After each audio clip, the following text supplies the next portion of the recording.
Hi, y'all. I'm Ava Addams.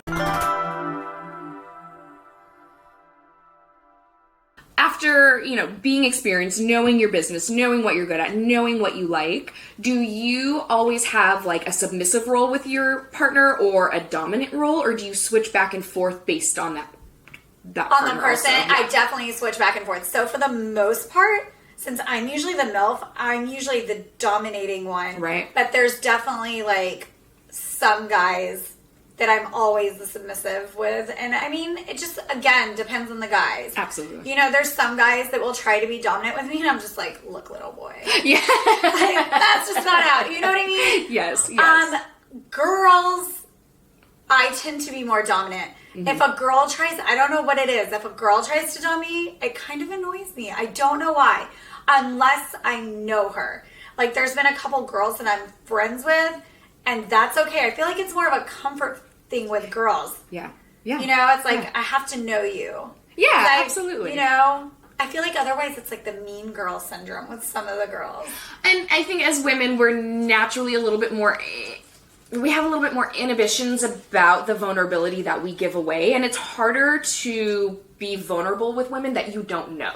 Yes. Even in creating a real life friendship, right. It is hard to break past that wall of vulnerability with another woman, whereas with men, you're coming from a whole different mental perspective entirely about the situation. So yeah, I could see where, especially you being confident and knowing your job and knowing what you do well and you know yourself. Yeah, I've had like some of these young girls I that can see I almost want to be like, girl look, with you. bitch. Yeah, I cannot see like a young, fresh teen girl coming up and being like, I'm gonna dominate Ava Addams. Ava Addams is gonna flip you on your ass. There was kind of a script like that and it was a threesome with a guy that I work with all the time, and he read the script and he's like, oh, you're not gonna like this.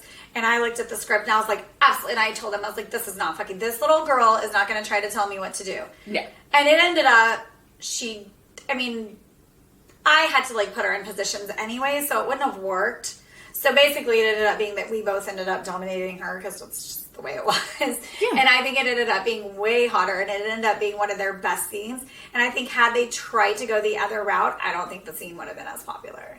I think sometimes when you write scripts and you have an idea director-wise or production-wise, and then you meet your talent. But they knew me, so they should have known better. Yeah, and you can always have the expectation of like, oh, maybe we'll flip it and do something different for this person. Right. But sometimes you don't realize it till you get everyone together, and these organic dynamics of the person just aren't gonna work for that character. Yeah, and it's just not. And it was funny because like the person that I work at, I'm always submissive, but it was kind of fun because we were both dominating together towards the other girls, so that was fun. That's awesome. Yeah. And how was she with that? Was she was more totally comfortable? Fine with it. She was excited because she's like, oh, I never get to be dominating. I'm like, you're not going to today.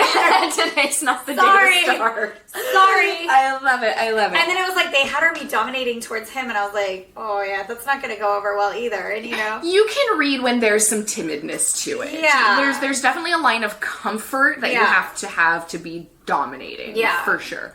So